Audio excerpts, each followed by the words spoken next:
Picture this. You step into a city where the air itself feels painted. Walls drip with impossible shades, laughter bounces between buildings, and the crowd around you moves like a living brushstroke. But here's the tension. Some of the world's most colorful cities don't reveal themselves from a postcard or a drone shot.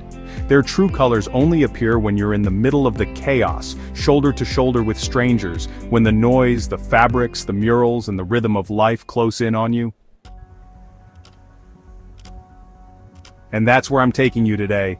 Not to skylines, not to glossy travel brochures, but deep into the crowd, into the pulse, into 15 of the world's most colorful cities where every corner is a surprise, and every moment leaves you asking what's around the next bend. Stay with me until the end because the last city might just be the most breathtaking of them all, one that feels like it was designed to remind us of heaven itself. Guanajuato, Mexico, a city that looks like a paint explosion. You wake up to sunlight bouncing off thousands of houses painted in every shade you could imagine, reds that burn like fire, lime greens that almost sting your eyes, soft lilacs and glowing yellows. From the hillsides, Guanajuato looks like a painter dropped their entire palette at once. But the magic isn't just in the skyline, it's in the crowd. Narrow alleys twist and turn, musicians strum guitars in hidden plazas, and vendors shout over each other, turning the streets into a chorus. Beneath the surface of this color lies history. Silver mines, revolutions, and resilience. Here, color isn't just decoration, it's defiance, it's joy, and it's survival. You're swept into the crowd, rickshaws honking, vendors bargaining, the scent of spices swirling in the air. Rising above it all is the Hawa Mahal, glowing in shades of terracotta pink. Jaipur's nickname isn't an exaggeration, the entire city seems drenched in one warm, endless sunset. But here's the twist. In 1876, the city was ordered to paint itself pink to welcome a British prince, since pink meant hospitality. The rule stuck. And today, Jaipur doesn't just wear pink, it owns it. As you stand in the crowd surrounded by saris of every color shimmering against pink walls, you can't help but wonder, if history hadn't forced this, what colors would Jaipur have chosen for itself? A short boat ride from Venice, you step onto Burano, and instantly, your eyes widen. Fishermen's houses line the canals, each one painted in bold contrast to the next, lemon yellow beside violet, crimson next to turquoise. It feels unreal, like a storybook. But look closer. The story goes that fishermen painted their homes in these bright shades to find their way back through the lagoon's fog. Even now, laundry strung between houses flutters overhead, adding new accidental layers of color. Standing in the crowd here, tourists with cameras, locals chatting across doorsteps, you realize Burano isn't just painted, it's alive, refreshed every single day. The sound of salsa music spills from a doorway. Children chase a ball across a sunlit street. Around you, pastel buildings glow, seafoam green, coral pink, butter yellow. But their paint is chipped, their facades cracked. And yet, that's what makes Havana unforgettable. Its beauty lies in imperfection. Standing in the crowd here, with cigar smoke drifting in the air and laughter echoing off old walls, you realize Havana's colors aren't meant to be perfect. They're meant to remind you that life, even in struggle, can shine with rhythm and resilience. Bo-Kaap, Cape Town, South Africa, colors of freedom. Turn onto a cobbled street in Bo-Kaap and suddenly, bam! Bright turquoise, shocking pink, blazing orange.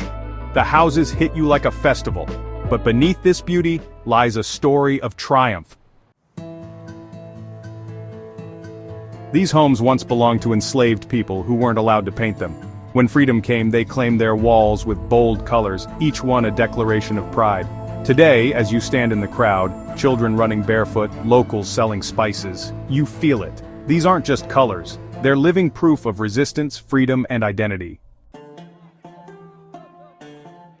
Imagine being swept into a crowd during Deepavali in Little India. The air is thick with incense, saris shimmer like jewels and neon lights spill across pastel-painted buildings. Vendors shout, Bollywood beats thump, and the streets feel like they're dancing. Here, the colors don't stop at walls. They're stitched into fabrics, woven into rituals, baked into sweets, and painted onto the faces of people celebrating.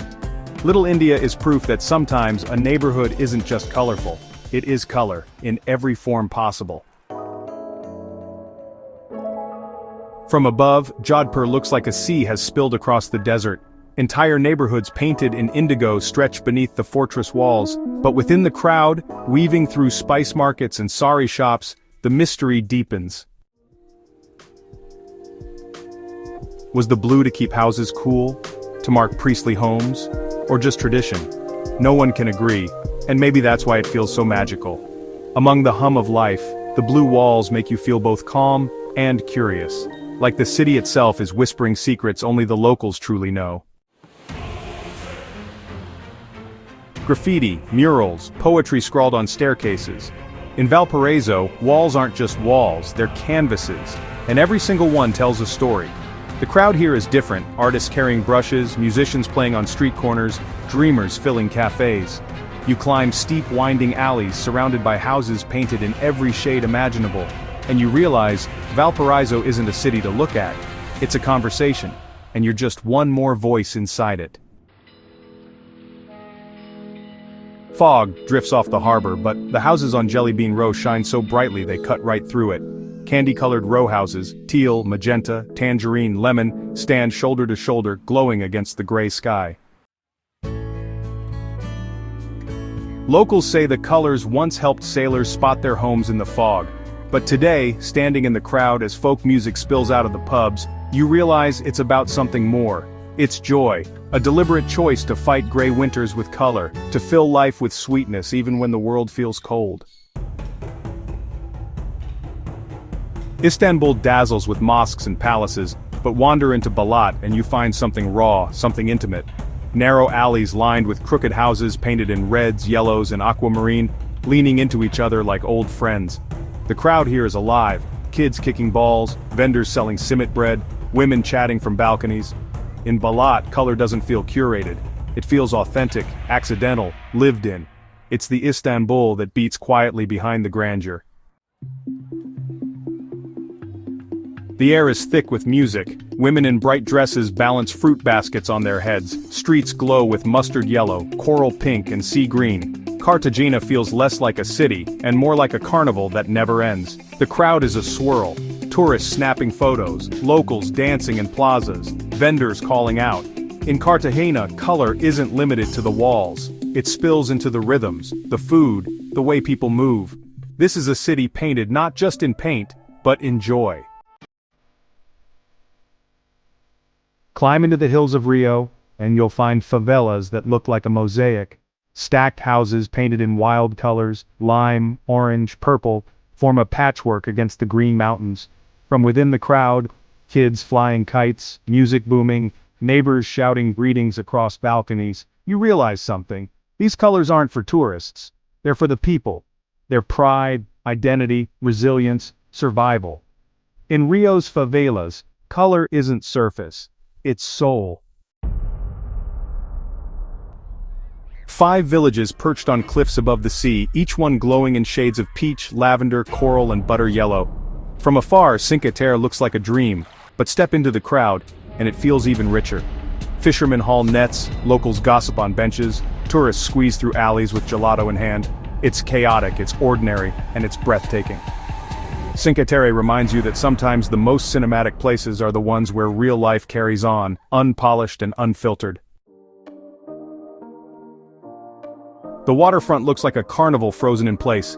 Dutch-style houses painted lime green, flamingo pink, banana yellow, and turquoise stand proudly side by side. But it's not still.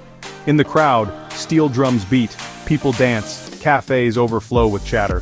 Willemstad feels like confetti thrown into the Caribbean breeze, color that doesn't just decorate the city, but defines it.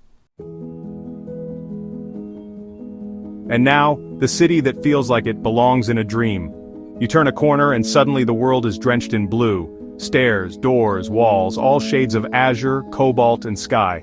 Legends swirl. Some say it was painted blue to symbolize heaven. Others claim it was to repel mosquitoes. Whatever the truth, walking through Chefchaouen with the crowd, locals in flowing djellabas, tourists pausing in awe, you feel a hush. Unlike the chaos of other cities, Chefchaouen's color doesn't shout, it whispers, it invites you to slow down.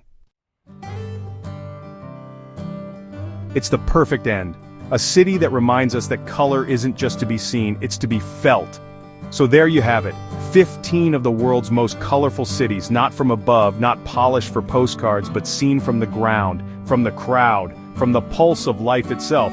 But here's the question I'll leave you with. Which city pulled you in deepest? Was it the chaotic burst of Guanajuato, the defiant pride of Bo-Kaap, or the quiet whisper of Chefchaouen?